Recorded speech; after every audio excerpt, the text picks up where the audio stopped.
that was the pivotal moment where I realized I need to prioritize myself and my well-being over work. And once I figured that out, that stuck with me forever, until now. I will never let work compromise how, my daily life is going, my self-care, how I feel about myself.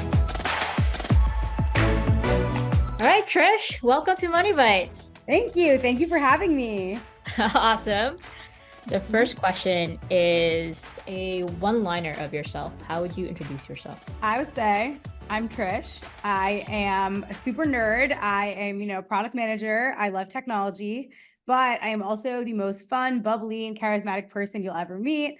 And I would also say that I just love the people around me. I love bringing positive energy to people's lives. And I really identify with being able to share like positive experiences and energy with the people around me. I love that. Fun, bubbly, and charismatic. That is How I so would cute. describe myself. Love it, love it. And maybe adjacent to that, what might be a fun fact or a trivia that people don't know about you? Ooh, okay, this is a good one. I have an identical twin sister, actually, and we look totally alike, the same, except that she doesn't dye her hair like I do. So she has black hair and she has a nose piercing. But aside from those things, we look very similar and it always throws people off. I wonder if she's gonna make an appearance into your story as we go through it I'm and sure jumping she right in. will. She's Yeah, part yeah. of my life. Love it, love it. Well, your first foray into your career didn't start out as a PM. You started out as a business analyst, and you also didn't start in tech. You started in finance. Right.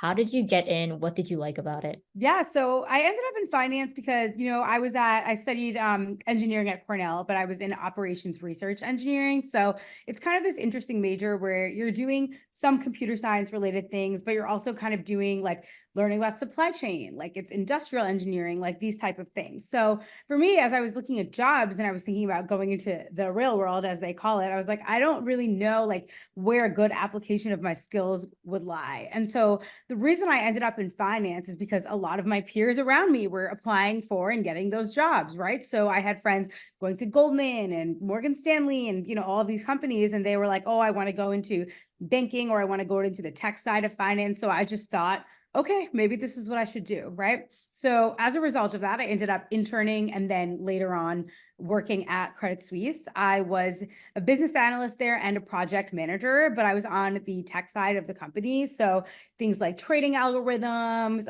regulatory reporting, like technology, I was kind of focused on building those out from a technology standpoint. So what I liked about that was I could definitely see the impact of my work. I saw why it mattered. And I saw like the technology piece of it kind of started to click in my brain, like, oh, this is what actually interests me, not the finance piece. So I would say that's kind of what helped me realize that I wanted to go into tech. And then what I didn't like about it was, no, I'm not going to lie. Like, I just kind of thought finance was boring. It wasn't for me. I didn't care about it. Like, I had friends who were like, oh, I love this stuff. Like, I love banking. I care so deeply about this. And for me, it sparked no joy whatsoever. I was like, I am bored by this. Super interesting. So, were you actually coding internal tools? Yes, that's exactly Gotcha. what I was doing. And then you switched over to project management. One question that we get often is what's the difference between a project manager versus a product manager? Oh, that's such a good question. I love talking about this. I was actually on a panel recently and I got the same question. So the way that I like to think about it is like product management is more like the why, like of what we're building. And you also are very close on like the what of what we're building, right? So when you're the product manager, you're not just responsible for ensuring that the project gets done or the product gets built. You're responsible for figuring out what are the customer problems that you're trying to solve, right? What are the issues? Like, what are kind of the things, who are the customers, right? You're asking and you're answering all of those questions. And once you get to that, then you're working with Eng and, your design team, your UXR team on, okay, how do we solve these problems for these customers? What do we build? And you oversee everything from the ideation phase, right, to the building phase, to launch, to post-launch, to metrics. You're responsible for all of that.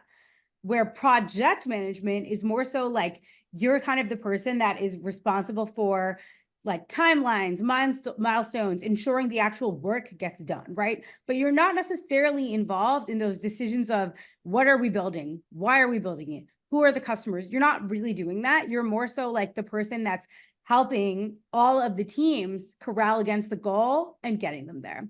So that's kind of why, like, to speak to why I made the transition from project to product. Like for me, as I was doing project management, and I saw things that were happening that maybe I didn't necessarily agree with, right? Like, oh, we're going to prioritize this. And then I would be responsible for executing, but I'd be like, oh, but why? And I started asking those questions like, oh, are you sure we don't want to do this thing instead? Or is that really the best way to solve this problem? And then I realized it clicked for me like, oh, like maybe I would really want to go into product because these are the type of questions that I'm trying to answer, right? Not just being the execution person. Love it. So it sounds like it's a difference between the what and how versus why. Um, Yes. I also find your life satisfaction graph super interesting because I've never seen someone who is as step advancing as you are. But while you were at Credit and Droid, you had a really high life satisfaction level in terms of being in a new city and all of Yeah. that. But your sort of money slash net worth and career satisfaction was starting from a lower place. Yes. Where was that discrepancy coming from? Yeah, that's such a good question. I think for me, because like I kind of looked to be more satisfied in the life side of things because of the fact that I wasn't necessarily enjoying my career, the work I was doing, not really getting the pay that I wanted. So instead of kind of like putting my heads down on my career and being like, oh, I really want to, fix my career satisfaction, I was like, okay, I'm just going to take this as it is. And then I'm going to take that time outside of work and start doing a lot of hobbies and things that I enjoy. So like with the time that I had outside of work, I kind of, I started singing in a band. Like I did a lot of fun stuff with Yeah. friends, a lot of trips, like things like that. And so I kind of was like, okay, like the work stuff will figure itself out, but I'm not going to let it bring me down. Right. Where now I feel like I'm at a place where I have satisfaction with both of those things in my life and like a very high work satisfaction. But it's interesting because like I feel like a lot of people would have a low life satisfaction if their work satisfaction was low, but I wasn't going to let that like bring me down per se. I definitely want to go further into this because I think that balance is something that I've been struggling with personally. Yeah. But until we get to that point in your current role where you've, gotten the best of both worlds, your next jump into CoinDesk, you had Mhm. a huge jump in terms of career satisfaction. What was Yes. the difference then? So that was my first consumer product role. So that was the first time that I was building products that users were actually like using. And by users, I mean like everyday people like you and I, and not like the previous product I worked on was a business to business. So I think that was one for me, is just seeing the impact of my work and like it really mattered, and not really in that like bubble of finance, but seeing people like go onto CoinDesk, read the articles, like, use the information to understand how they should invest in crypto. Like I was like, this is cool. Like I'm actually making a difference like in these people's lives. So that was one. For Droid as well, that when you were a product manager for a B2B, is it Yeah. harder for you to see impact on your clients? Yes, because the thing was the clients were banks. And for me, like a lot of times, like if you did something well, you executed a new product, like there wasn't necessarily that sense of like seeing your impact or gratitude or anything like that. It was just more so like, this is how it is. This is what you're supposed to do. And, you do it, you launch to the product, the consumers that are the banks, they're like, okay, great. We're going to run our trades through it. And then you just move on to the next thing. So that actually gave me a really low satisfaction because I felt like I wasn't seeing the impact of what I was doing and the big picture, right? Like I didn't really know what the big picture was of what we were doing. Like, yeah, we're helping, companies report their trades and be regulatorily compliant, but what does that mean? Why is that like important in the grand scheme of things? Like I Hmm. get it now, I get why it is, right? But I think it was when I was young like that, it was like tolling on me to not really see that big picture. Interesting. Okay. So you moved to a more consumer facing role. You're Yeah. seeing the impact Yes. and you're much more satisfied, Much more satified. but you weren't fully satisfied here either. Nope. I mean, I'm What a tough girl. I'm a tough girl. Please. Love it, love it. What was missing here? So yeah, that's an amazing question. I think like so what I loved about it, so it was a news media website for crypto. So what I loved about it was being able to be creative. Like I actually got to launch an entire redesign of the website when I was there, which was like so amazing for me because it was essentially being like, we don't like, we don't like the current way that it's looking. It looks kind of like a little bit distrustful, hackery. We want to make ourselves look like a credible, news source. We want to redo the entire website and like, go, you're like tasked with this. And it was to me, and I reported to the chief product officer, and it was really hands-on and cool. So I love that. However, when you're an editorial website, right? Who's the person that's really making the product decisions at the end of the day? Is it the product managers, or is it the editorial team who is extremely valued by the company because they're the ones writing the articles and they're the ones who are really educated on crypto, right? Who are the ones that are really making the decision at the end of the day? So what I found there was that while when I interviewed, they claimed that product managers were going to be empowered to make the decisions, that was not the truth of it. It was like, oh, you could do this as a product manager, but if editorial wants you to do it a different way, then you actually can't do that. And so for me, it was like tough because I saw a lot of my ideas and things that I knew were good for the users, right? Like kind of being shut down because it just wasn't what those teams wanted. And so that, like, I would say my career satisfaction was higher than the other companies because I was seeing the impact of my work and working with consumers, but I didn't really feel like that autonomy and empowered really in the role, which is why I took a next step after that to leave. You think, having experienced that, any questions that you asked during the interview process to your potential employer that might raise flags of how Oh, much good question. ownership you might have? Yes. So I'll always ask a few different questions around this when I'm doing a job interview. I asked this for Meta, like I asked this for Grubhub, which was the next role after CoinDesk that I took. But I would say one, like ask what is the organizational like structure like in terms of making decisions, right? Because sometimes when you ask that type of question, you can kind of get a view on like who are the different players involved. So like, oh, like Meta, what is the organizational structure of like this team I'm interviewing for? And how are, the different players involved in making decisions? And usually at that point, you'll get an answer on like, who are the different stakeholders? Is it a flat or a hierarchical structure? You'll get a little bit of idea of how much autonomy you have. Then second question, to take it even a step further, right, is how much autonomy would I have in this role? How much autonomy do product managers have? Like straight up, just ask that.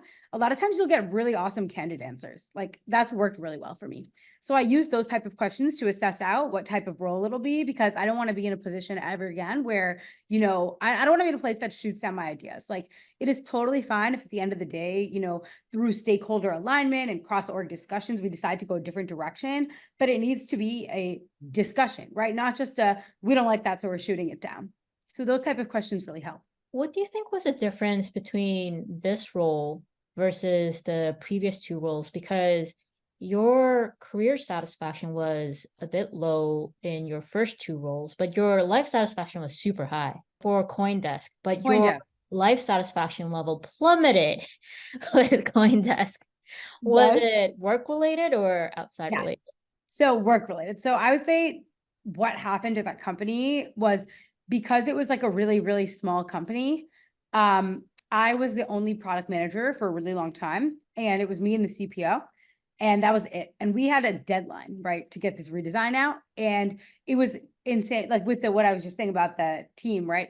The editorial team wasn't the only team we had to answer to. There was an advertising team, there was monetization team, there was, the team that was managing the backend software. So essentially, right, like because I was the only product manager at the company, I was putting in a lot of work, a lot of hours. It was like that kind of startup life where you have to hustle for a while.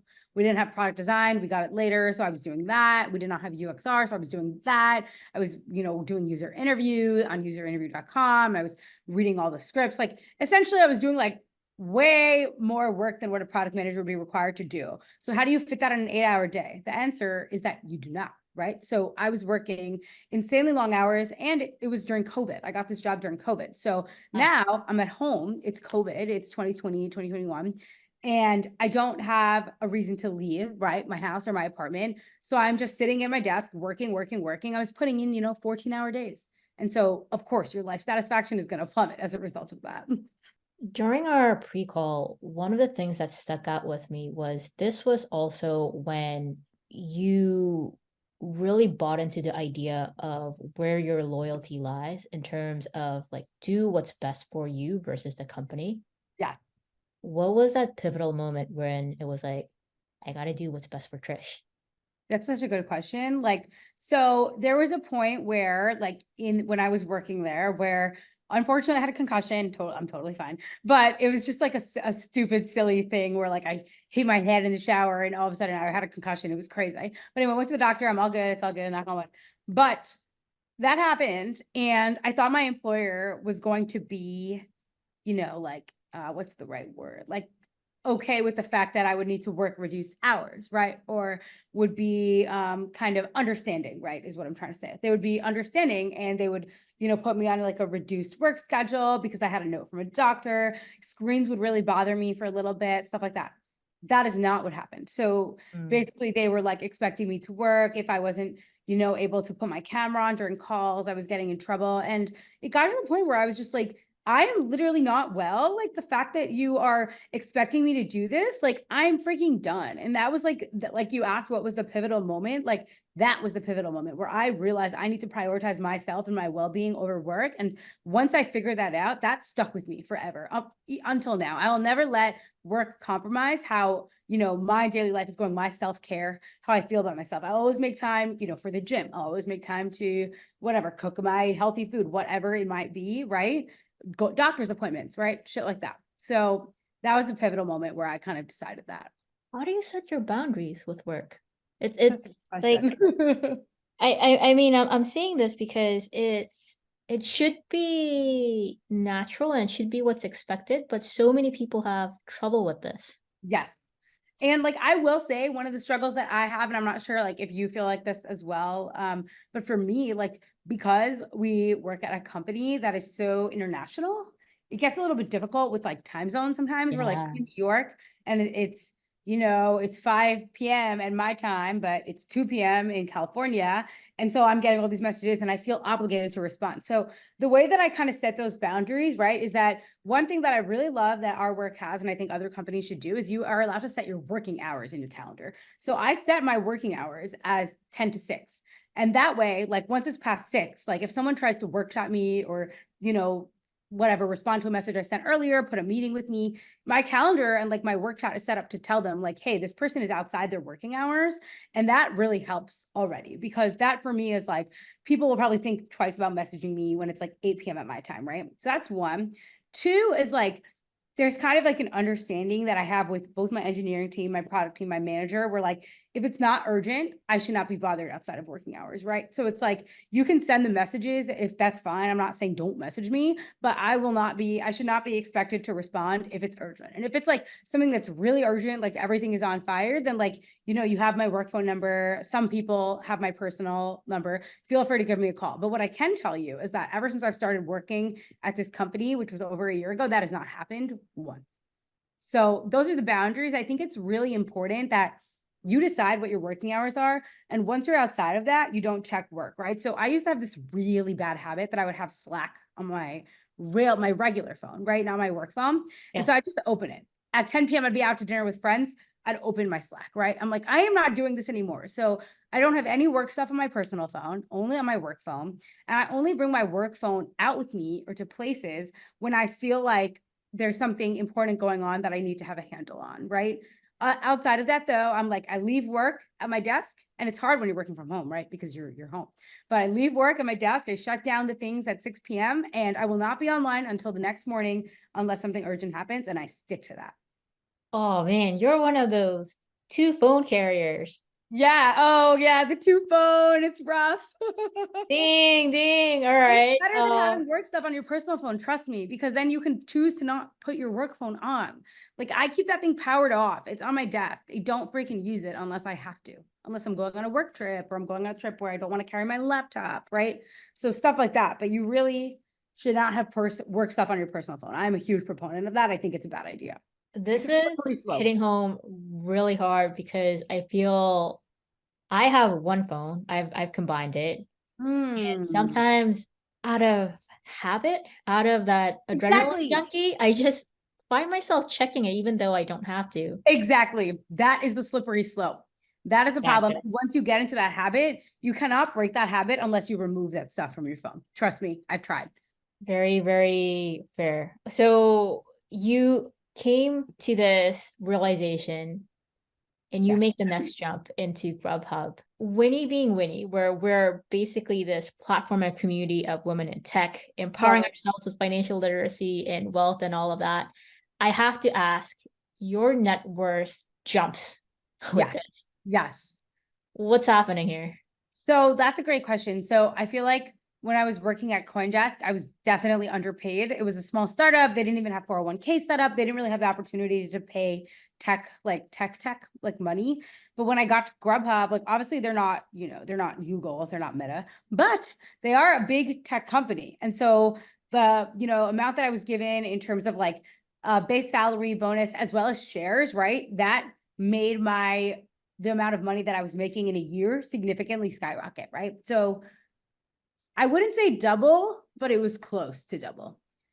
So that was like kind of a big deal for me. It like really changed the game for me. And I felt like I was finally kind of getting that salary that I, deserved in terms of how I was working. So that's kind of what happened there. And the other thing is like one thing that I learned, and this is kind of a tip for anybody watching, right, is one of the things I realized was that when they ask you when you're joining if they want like proof of, or they ask you what you're currently making, do not answer them, because that is how you down level yourself, right? If I had gone and they were like, oh, what salary are you making, and I told them, they would have maybe only given me 10 or 20k more than that. Instead, I got 80k more than that. So that is the difference, right? That is the difference. And you can't do that, because you're going to down level yourself. And that's like the biggest tip that I will give anybody listening. Do not tell them how much money you're making. If they ask for proof, it's actually illegal. If they want to see like a signed offer, like letter to show like that you had the employment, that is fine. You can redact your salary information. Do not give that out. Wow. That's That's like a my great biggest tip. hot tip, but it's worked for me, right? How did you assess I am worth this much? Great question. That is research. That is talking to people, right? So I was lucky when I was running Grubhub, I had friends who worked there. So I asked them, I'm like, listen, be straight up with me. What are you making? So I know what to ask for. There are some amazing resources out there like Glassdoor, levels.fyi, Blind, where people post their salaries and the roles that they have, as well as where they live. So you can see how you measure up and kind of pinpoint what the average is, what makes sense. You can also ask the recruiter for a average salary range of the role that you're applying to, and they can tell you. Sometimes they can lowball that though. So I would do the more like Glassdoor, Levels, talking to people, research first, and then you could ask them. And through all of those kind of details, you can make an assessment on what you think you deserve for the role. And they ask you, what are you looking for? So you want to do all that research before you answer that question. Yeah, I'm also really appreciating on LinkedIn in job posts Yes. these days, they have the salary range. That is huge. I'm so glad that they do that now, because why would you waste your time applying to a role that you feel like is not worth your, not what you're looking for in terms of money? For sure. And what's happening here where your life satisfaction also takes another jump? Is this money therapy? What's happening here? That's part of it. So I think part of it was feeling like what comes with having more money, right? Better savings, better investments, better travel, being able to buy the clothes and the things that you actually want to feel your best self. So that is definitely a huge part of it. And then also that happened to be like in my life, other things were going on. Like I moved in with my now fiance, things like that. So I was just like in a good place with my life, and like that kind of helped. And then lastly, working a normal freaking work day, right? So not working 14-hour days, 12-hour days, working 8-hour days, and being able to actually do that happily. So those things kind of contributed to my life satisfaction going up. I really appreciate this because sometimes, especially in, the tech culture, there's that hustle culture where it Yeah. sometimes feels you gotta pay your dues. Yes, But I love how you are proactively prioritizing yourself and setting yeah, your boundaries and keeping exactly. that as sort of top of your checklist on what you're looking I for. do. I do. And I tell every manager when I first join a company, I'm like, listen, I feel that I am a very efficient person in terms of my work. So I time box, like I'm very much like, oh, like if I'm like, oh, I need to get this doc written by Friday, like if I just time box like 3 hours on my calendar one day, I'll get it done. Right. So the way that I think about it is like, if I'm super efficient and I can get everything done in an 8-hour workday, then why do I need to hustle and put in 12 hours? If you feel my performance is slipping, manager or whoever is responsible for that, then we can talk about it. But if there's no issues with that, then I should not be expected to work overtime, right? And that's always boded quite well for me. They're like, no, you're performing well. That's fine. Sometimes, like if you're having coastal stuff, like, do I have to take the occasional meeting at like 7 o'clock my time? Yeah. Like, is that annoying? Yeah. But like, will I do it because I'm a team player? Absolutely. Right. But that is not every day. That is not every day. You cannot let that be every day. That's like once every few weeks, we have a scheduling problem and somebody will put on a meeting for 6:30, 7:30, and they'll be like, Trish, I'm so sorry that it's at this time, but if you could try to make it. But it is a rare occurrence, right? People try to work within your time zone. So it sounds like things were going pretty well at Grubhub. What was the impetus for switching over to Meta? Yeah, things were definitely going well at Grubhub. I enjoyed the work I was doing. I was lucky to be working on like search and personalization, which was such a freaking cool area. Like, think about the algorithms that, you would have for people to be searching for restaurants. How do you know what they like? What kind of AI are you using? Stuff like that. So that was really cool. But the reason that I ultimately decided to leave was twofold. So one, aspiring product manager, well, not aspiring at this point. I was kind of a seasoned product manager. I was senior, but I think a lot of PMs, like one of their quote unquote dreams is to go work at one of these big companies, right? So Meta or Google or Apple or, what are they? Microsoft, Netflix, not so much really anymore, I would say, but used to be an example of it. So that was always like kind of a dream of mine. And honestly, like when I was in college and there were like job fairs and stuff, right? They would always have Snap would be there, Meta would be there, Google, and they would have these long lines of all these people wanting to be Eng or PM there. And I would even, get in the line and talk to the recruiter. But unfortunately, like because I was coming from Cornell with the engineering coursework was really hard, my GPA wasn't good enough to get those jobs out of school. So I was like, maybe sometime later in my career. And so when the opportunity came and a recruiter was in my inbox, right on LinkedIn, I was like, I'm not going to pass this up. Like, this is something that I've always wanted to do. So that's one. And then I think two was kind of like the thing at Grubhub that one thing that I didn't like love was that a lot of the road mapping was kind of like, it was like more top down, like what, they wanted us to do at, the top level. And then they would have product managers kind of, make micro decisions, but I wanted to be empowered to make larger decisions. So those were the two main things. But all in all, like if that recruiter hadn't been in my inbox at Meta, like who knows, I maybe would have still been at Grubhub today. But I'm very glad that that recruiter reached out. For sure. Things happen at a certain time for a reason. Exactly. What would you say is the difference with working at some of these like smaller companies versus at a bigger company? Is there really a work culture difference, like work process difference? Obviously, like it's gonna be different company by company, but is there something really different about the manga companies? I would think so. Like, I feel like there's two like major differences that I feel like with manga and stuff, like where I felt like, oh, I feel really empowered. So I think one thing is just like, I think things move like quickly, like a lot faster. Like people are kind of expected to get up to speed fast, which might be a little bit of a challenge. But once you're up to speed, like I really like the kind of the culture of like, let's just like, no, like at Grubhub, it would take like 3 weeks to make a decision. Here, it's like, let's get a review on the calendar and let's get a decision in a few days, right? So I love that. I think that's one key difference I've noticed is that because the company is so big, you have to kind of iron out these kinks ahead of time. You have to figure out what the best processes are. And a lot of that stuff is really streamlined, right? So that's one major difference I observe.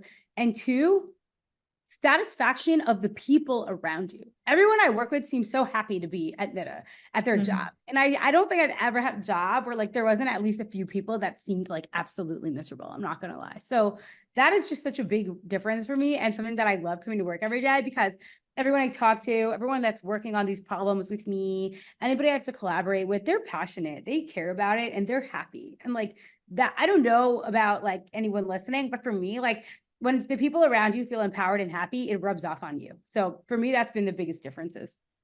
Yeah, Miss Bubbly, fun, charismatic. Hopefully I rub off on people. Yeah. No, but I totally agree in a sense that, they call it the golden handcuffs and salary is definitely one part of it, but the caliber That's of another people part. and the Yeah, teammate that you exactly. work with, That matters it's hard to more. leave that. Yeah.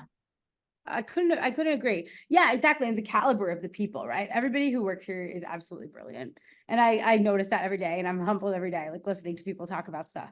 And like, yeah, they say like it's, oh, people just go to those big companies for salary. I'm not gonna lie. That's obviously a great benefit, right? But it's more than that, like you said.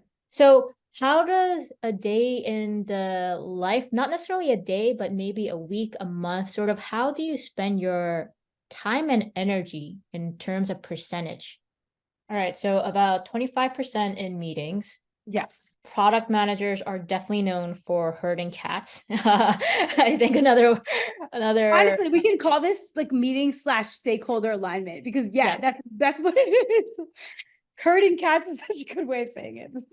And then I would say like strategy. So that includes like writing docs, reviews, competitive analysis, deep thinking work, stuff like that, you know? Mhm. And then I would say, yeah, I would say 25, 25. This is like a little bit bigger, the strategy piece. Yeah, I think 35. Kind of just like misc like to-do tasks almost like, you know what I mean? Like kind of like I have this list of just like kind of random things that I have to do, like scheduling this thing, or you know what I mean? I think this is totally fine. So about 15% goes into that. Like Um, misc stuff. Do you know what I mean? Like yeah, follow-ups, feedback on other people's docs. Oh, and I lead a DEI circle, so like that kind of thing. And I manage the VRAS review process, so like VRAS review, all that kind of miscellaneous tasks. amazing.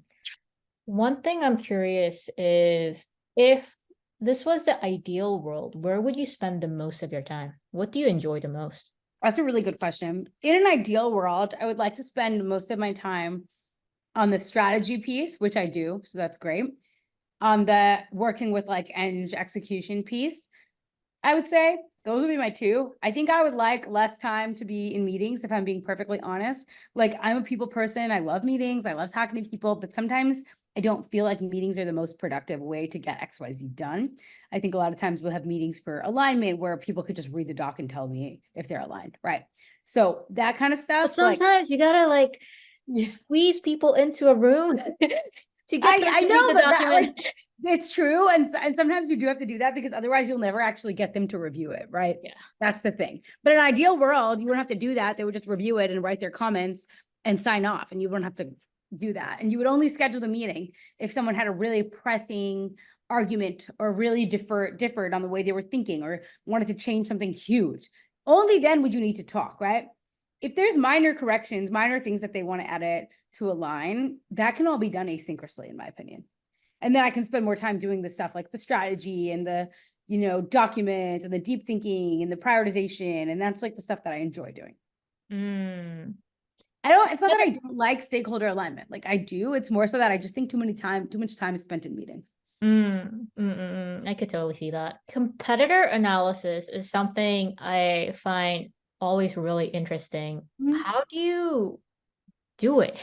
It's Like, such a good what question. resources do you use other than Google? A lot of Googling, a lot of Googling. Like I think for interesting, right? Because I'm in the VR side. So for me, it's like I'm always curious what's Apple doing. So I'll just go to their website and I'll see what they're doing. Or I'll be like, oh, what's Microsoft doing about their headset? And I'll go and or you know, what's the one TikTok did? Pico, right? So for me, it's like when you know what your competitive products are, you can kind of read up on them on their own resources, articles, websites. TechCrunch is a really good one. So that's good for competitor analysis. But when I was working at like, for example, Grubhub, right? The same thing. I would go on DoorDash and I would analyze, let's say I'm trying to create a search and discovery feature. I would search for something on DoorDash and I would document every step. I would search for something on Uber Eats.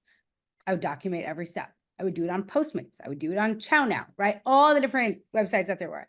And so I think the biggest thing with competitive analysis is knowing who your competitors are, keeping track of what they're doing in like a chart and cross-referencing it with what you're doing, right? Because you don't want to be that one person that doesn't have a feature that all three of your competitors have, because then why would people come to you?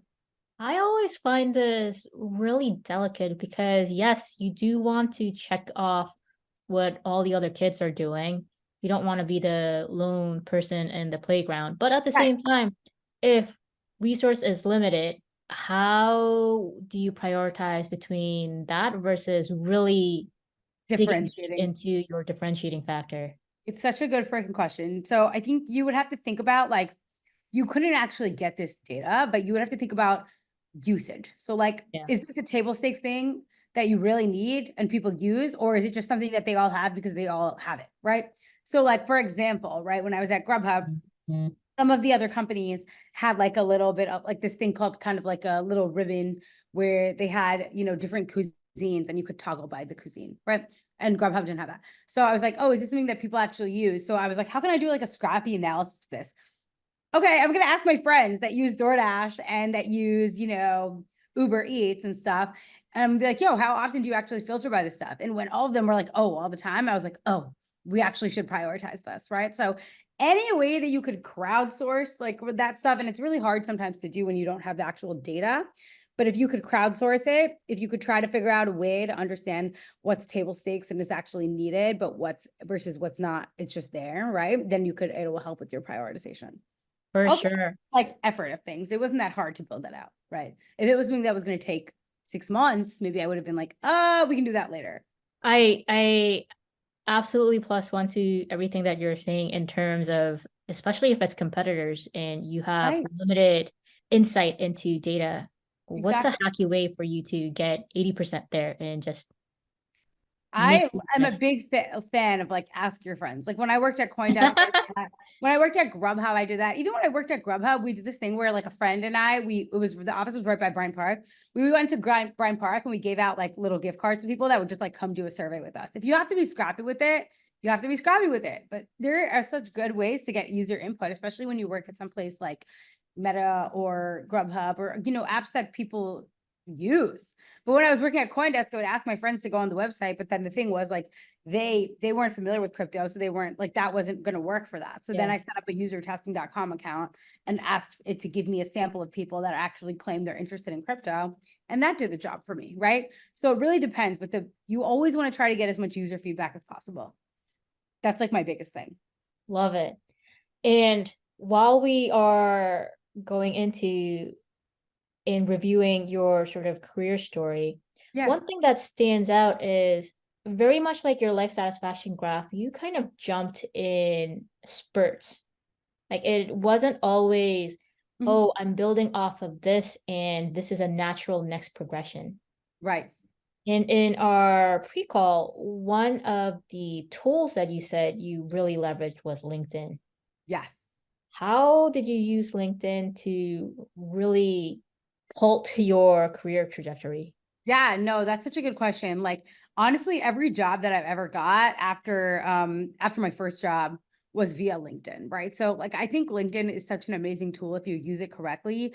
You really need to like kind of spice up your profiles. But I think what's like really important to do to like differentiate yourself is like add a summary to your profile about what you do, you know, include kind of keywords in when you're writing about like the different jobs you had. So for example, like my title is product manager and like so I'll come up in a product manager search, right? But not only that, then you can put skills on your profile. So I put like, okay, like data analysis because I was proficient in SQL at one time, right? So SQL, now I'm not, so I don't have that on my profile anymore because it's been a minute, but you know, SQL and that like I helped love me the show up in, honesty. like, yeah, it's been years and like that doesn't just stay sharp. Okay. You have to flex that skill.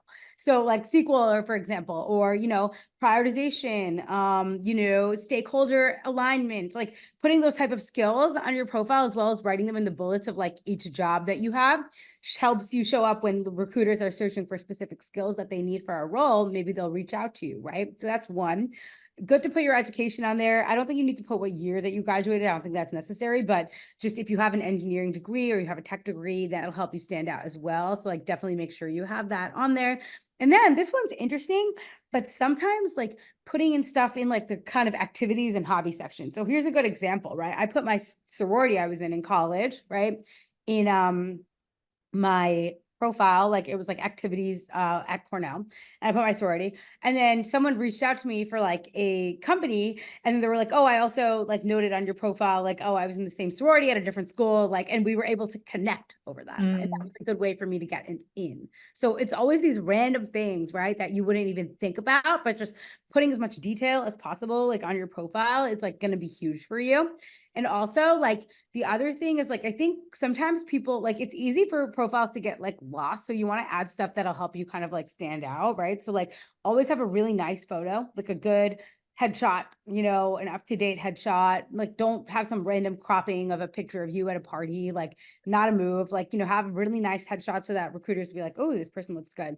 Have the summary, that'll help you highlight. Have a lot of connections, add a lot of connections if you can, And also the last thing, like I'll say is like, I think every job that I've had, the recruiter has actually like reached out to me, which is really nice, but it doesn't always have to be like that. Like, you can also apply, and if your profile stands out, then they'll reach out to you, right? So it doesn't have to just be like, oh, I want recruiters to reach out to me. But those are all the things that have like kind of helped me on LinkedIn, like just kind of pimping out your profile is a good way of saying it, and just getting to as much information as possible, adding a lot of connections, people you work with. There's also a section on LinkedIn now where people can like literally write recommendations for you. I would highly recommend that as well if you're looking for a job. That's amazing. I think I need to take a consultation with you on how to improve my Let's do LinkedIn it. profile. Let's do Um, it. that would be amazing. Would you say content generation is also something that's important? Content generation, As in, like like you writing writing your, posts. yeah, exactly. I don't think so, because I don't do it. And it's not ever been, I mean, I do it sometimes. Like if I'm speaking on a panel, oftentimes I'll do panels, things like that. I'll share the panel and I'll say, come see me. But I maybe post once, to put it into perspective, every 3 months. So I wouldn't say you need to be like a LinkedIn influencer to get noticed. I just think you need to have a good profile, a good amount of connections, so that sometimes I don't know how the algorithm works exactly, but I would assume that like if a recruiter is searching for me and people that they are connected with have connected with me, maybe I'll show up for them, right? So like that's just kind of like different ways. And my sister, actually, my twin, who we said would come up anyway in conversation, she's a recruiter. So she's actually a recruiting manager at a company. So she's given me lots of tips about how to like make myself stand out and stuff like that. And so that's also the type of things that I'm sharing about, kind of pimping out your profile, adding those skills, like stuff like that. But I don't think you need to be like a poster, but I do need to think you need to keep it up to date. So for example, when I started at Meta, I posted that I started at Meta, and I got a bunch of what's called like likes, comments, feedback Mhm. on the post, right? So just making sure that you're keeping it up to date, not necessarily being an influencer on LinkedIn. Love it. Well, in the few minutes that we have left, I'd love to get your thoughts on maybe one or some things that I could change. Oh, love this. Okay, so first thing that stands out to me, picture is great, 10 out of 10. So definitely Hey, don't change that. That's a great headshot. That's the type of photo you want. You look great. You look, professional. I love it. Product manager, assistant AI at Meta. Okay, so I like your one-liner. That's great. You have your Meta, you have your college. It's all perfect. Do you have a summary? yes. Okay, good. Yeah. So perfect. I was about to be like, if you don't have a summary, okay, so perfect. Okay, great. And then scroll down to your experience. Okay, okay. Yep, you have your founder on there. Okay, so one thing that kind of jumps out to me that I think you could do is in the sections where you have the kind of information about what your job was, you don't want to have like a bunch of sentences, because like no one's going to read that. So maybe just a few bullets, right? So for example, this one, product manager, new products, like validate early stage, gather quantitative qualitative feedback. Like you could just do like bullet, like, oh, validated early stage beta products, like bullet, like gather, feedback for product teams to inform iteration, bullet. And that way, like it doesn't look so kind of like daunting. And then I would say another thing is scroll down. Okay, good, good. Skills, you have endorsements, recommendations. Very good. Perfect. So this looks really good. I think the only changes I would really make is like kind of doing a little bit like more of kind of a bulleted form of like your summary of your past like roles. And also I think you had recommendations also, so I wouldn't even need to add those. But yeah, yours is looking pretty solid. Awesome. I haven't had that much outreach, but if once I make those changes and more inbounds come in, I will definitely let you know. Good, perfect. Let me know. I think another thing that you could like do is like if there are roles that you're like interested in and you want those like reach outs, sometimes it's good to like look at kind of the graph matters. So like look at the graph of like the recruiter and who they're connected to and see if you have any like connections, even if it's like third, second connection, fourth connection in common. And I think that helps you like show up quicker. So I think one of the things that's boded well for me is like I have 500 plus connections on LinkedIn. I have a lot of connections. And so I think I show up because a lot of times when people are searching like recruiters, like it'll be like, oh, you have like some connection in common with this person. So that's another big thing that'll help you stand out. So those would be the two things, like the bulleted thing and then just having more connections. Interesting. I just want to touch on this briefly, the connections. So I was also hearing that, and I kind of stand by this as well, you should only accept connections of people that you would be willing to vouch for. Yeah, I don't accept like random people. Yes. Okay. But the more people you know in your network at work, like you should add them. So like if I know somebody, like I'll add them on LinkedIn. And I'll even go out of my way where like if I'm working with new people at Meta, I'll make sure to add them to my LinkedIn. So always keeping it fresh, right? Love it. Love it. Awesome. Trish, this was such a good combo. Thanks so much for coming on board. Of course, I'm so glad that we got to do this. And, you know, if there's any follow-up questions or anything I can do to help, like, just let me know. Love it. Thank you. Thank you. Have a great rest of your day and weekend and happy holidays. Happy holidays.